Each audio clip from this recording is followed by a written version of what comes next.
మళ్ళీ పెట్రోల్ రేట్లు పెరుగుతాయా? తిరిగి గ్యాస్ కష్టాలు ప్రారంభమవుతాయా? ఈ టెన్షనే ఇప్పుడు మిడిల్ క్లాస్ జనాలను, పేద వర్గాలను తెగ వేధిస్తోంది. గల్ఫ్ వార్ తిరిగి ప్రారంభం కావడంతో క్రూడ్ ఆయిల్ రేట్లు భారీగా పెరిగాయి. మరి ఇదే మన ఆయిల్ మార్కెటింగ్ కంపెనీలు కూడా ఫాలో అయితే ఇంధన ధరలు పెరగక తప్పదు. అదొక్కటే కాదు, ఇప్పటికే కూరగాయలు, ఆహార పదార్థాల రేట్లు విపరీతంగా పెరిగిన తరుణంలో ఇంకా పెరిగితే తట్టుకోవడం ఎలా?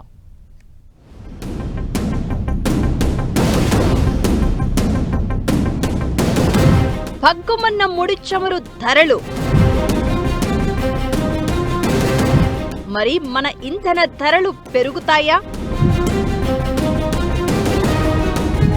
అమెరికా, ఇరాన్ దాడులతో ఒకేసారి 4% జంప్. భారీగా పెరిగిన ద్రవ్యోల్బణం. ఇంధనం కంటే గ్యాస్ పైనే భయాందోళన.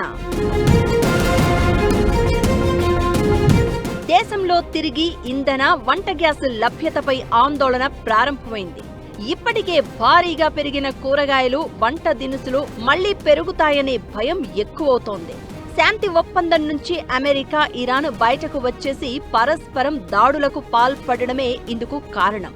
అంతర్జాతీయంగా క్రూడ్ ఆయిల్ రేట్లు ఏకంగా 5% పెరిగి తిరిగి $79 వరకు చేరుకుంది. మే నెలతో పోల్చితే ఇది తక్కువే అయినా మిడిల్ ఈస్ట్లో యుద్ధం ఆగే సంకేతాలు రాకపోవడంతోనే ఈ ఆందోళన అధికమవుతోంది. హర్ముజ్ జలమార్గంలో నౌకల రవాణాపై అనిశ్చితి కొనసాగడంతో మన దిగుమతులపై ఇది తీవ్రంగా ప్రభావం చూపనుంది. ఇప్పటికే విడుదలైన తాజా గణాంకాలు ధరాఘాతానికి నిదర్శనంగా నిలుస్తున్నాయి. సెంట్రల్ గవర్నమెంట్ విడుదల చేసిన లెక్కల ప్రకారం దేశంలో ఆహార ద్రవ్యోల్బణం జూన్లో 5.32% పెరిగింది. ఇది మే నెలలో 4.78%గా ఉంది.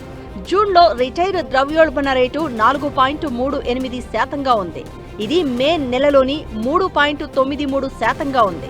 గత 6 నెలల్లో ఇదే అత్యధిక స్థాయి. అంటే యుద్ధానికి ముందు కంటే కూడా ఎక్కువగా రేట్లు పెరగడమేంటనే ప్రశ్న ఎదురవుతోంది.